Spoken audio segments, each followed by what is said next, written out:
নাম হলো United people's Bangladesh, আচ্ছা, আর সংক্ষেপ হলো আপ বাংলাদেশ।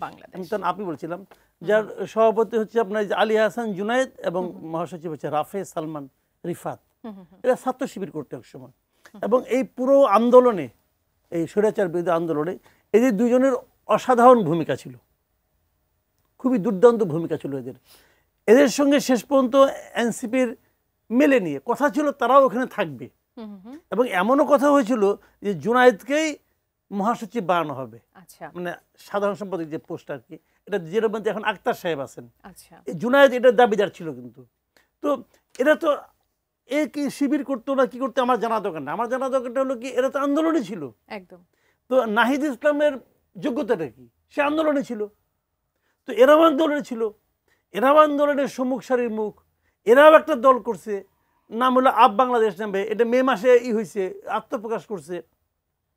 এখন এনসিপি যদি নিবন্ধন পায় নাই, এরাও নিবন্ধন পায় নাই, তো এদের সঙ্গে এনসিপির পার্থক্যটা আপনি কিভাবে করবেন? তো এদেরকে দাওয়াত করলেন না কেন? তো এইখানেই তো আপনি বৈষম্য করলেন, আপনি তো বৈষম্য শুরু করছেন রে ভাই, আপনি তো পক্ষপাতদুষ্ট আচরণ করতেছেন, এটা তো সবাই বলবে। কে না জানে বাংলাদেশের, কে না জানে যে এনসিপি হলো ডক্টর ইউনূসের স্বপ্নের দল। কারণ উনি তো এটা লন্ডনে যে ফিনান্সিয়াল টাইমসকে বলে আসছে, ওখানকার পডকাস্টে বলছে, সরাসরি বলছে যে আমি ওদের ডেকে বলছি তোমরা একটা রাজনৈতিক দল করো, তো ওরা বলছে না আমাদের তো কেউ চিনে না, আমার দলগুলো হবে। তখন আমি তাদেরকে বললাম হ্যাঁ তোমাদেরকে দেশের সবাই চিনে, তোমরা দল করলে দলে দলের লোক আসবে। তো পলিটিশিয়ান হিসেবে ডক্টর ইউনূস আসলে 100-র মধ্যে 3-4 বেশি পাবে না, মানে পলিটিক্সে, মানে পলিটিশিয়ান হিসেবে পলিটিক্যাল যে নলেজ, এই নলেজ যদি পরীক্ষা হয় ইউনূস সাহেব 100-র মধ্যে 3-4-এর বেশি পাবে না। শাইনি চুলে এখন হবে সব হেয়ার স্টাইল, সিল্কোর দ্বিগুণ শাইনি চুল প্রতিদিন। কারণ উনি নিজের ওনার পলিটিক্যাল একটা ছিল, পার্টি করছিল, ফ্লপ খাইছে মাস না যাইতে, আবার এদেরকে আইনা চৌরাস্তার মোড়ে দাঁড় করাই দিচ্ছে, দিয়ে এদের তো লোক নাই। কারণটা কি, ওনার উপলব্ধির ভুলটা কথা সেটা আমি বলি, ব্যক্তির পরিচয় দল হয় না, দল করতে হলে মাঠ পর্যায়ে সংগঠন থাকতে হয়। তোমাদের সবাই চিনে, উনি এটাই মনে করছেন যে তোমাদের সবাই চিনে, যেহেতু তোমাকে চিনে অতএব তুমি দাঁড়াইলে পরে একটা দল হয়ে যাব, হবে না, দল এভাবে হয় না রে ভাই। আমারও এখন আল্লাহর রহমতে বাংলাদেশে অনেক লোক চিনে, আমি যদি দল করতে যাই 3 জন লোক জোগাড় করতে পারবো না, এটাই নিয়তি। ব্যক্তির পরিচয় দল হয় না, দল করতে হলে মাঠ পর্যায় থেকে সংগঠন গড়ে উঠতে হয়, সেখান থেকে দল হয়। এই দেশের মানুষ কিন্তু খুব সচেতন, যখনই তারা ঢাকার বাইরে যায়, যে এনে ইউনিয়ন অফিসে বসে নিয়ে সভাকক্ষে বসে মিটিং করে, পাবলিক কয়ে যাবে তুমি এনে কেন, তুমি এখানে মিটিং করো কোন এখতিয়ারে? যখনই তারা ঢাকার বাইরে যায়, ঢাকা, আমি একজন লোকের কথা জানি, আমি বলি আপনাকে, আমাকে কালকে একজন জানালো ইনফরমেশন দিল যে একজন এরকম সমন্বয়ক জেলা পর্যায়ের এক নারী সমন্বয়ক আর কি, একটা এখনো স্যার মাস্টার্সও কমপ্লিট হয় নাই, আচ্ছা, সমন্বয়ক হওয়ার পরে এখন উনি গুলশানে থাকেন বাসা ভাড়া নিয়ে, মাঝে মাঝে ক্লাস করার সময় এখান থেকে প্লেনে করে যান, যে নিয়ে ক্লাস করে আবার চলে আসেন, তো উনি তো সমন্বয়ক।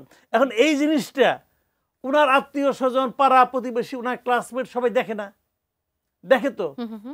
এখন যখন দেখে তখন ওই একজনের কারণে কিন্তু পুরা সমন্বয়কদের উপর একটা মানুষের ধারণা চলে আসে যে এরা বুঝি এমনই।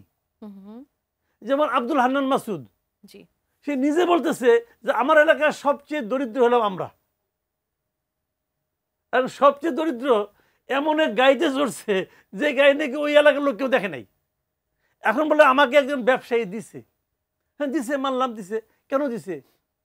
ওবায়দুল কাদের যখন নাকি আপনার বাংলা বাণিজ্যে চাকরি করতো, সে একজন সাংবাদিক ছিল কিন্তু, বাংলা বাণিজ্যে চাকরি করতো, বাংলা বাণিজ্য পেছনের একটা রেস্টুরেন্টে খাইতো, বাকি রাখতো, ও গেলে ওখানে আমরা যেতাম চা খাইতে মতিঝিলে, তখন আমরা ঢুকলে পরেই ওখানকার ইয়ে বলতো যে এই যে সব আসছে আবার বাকি দিবে, টাকা তো আর দিবে না, খালি বড় বড় কথা বলে চলে যাবে, বাইক যেত। কিন্তু সেই লোক যখন 30 লাখ টাকা দামের ঘড়ি পরে, তাকে যখন জিজ্ঞাসা করে ঘড়ি কোথায় পেলেন, ওই কি আমাকে লোকে ভালোবেসে দেয়, তো এখন ভালোবেসে কেউ টাকা দেয় না, এখন যে ভালোবেসে পড়ে আছে ওই 30 লাখ টাকা যিনি দিয়েছিল উনি কি এখন যায় তার কাছে?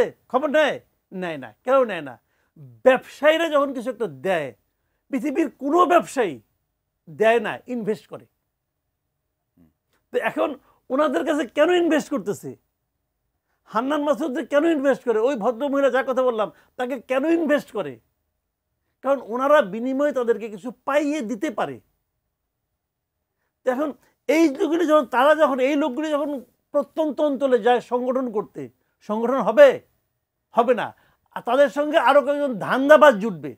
কারণ ওই ধান্দাবাজে মনে করো তাহলে আমিও তাহলে আমার লেভেলে কিছু এগুলি করি, তাহলে তো পাবলিকের ভর্তি হলো ওটা, পাবলিক তো আপনি ইনভলভ করতে পারবেন না। যে কারণে আজকে এনসিপির এই অবস্থা।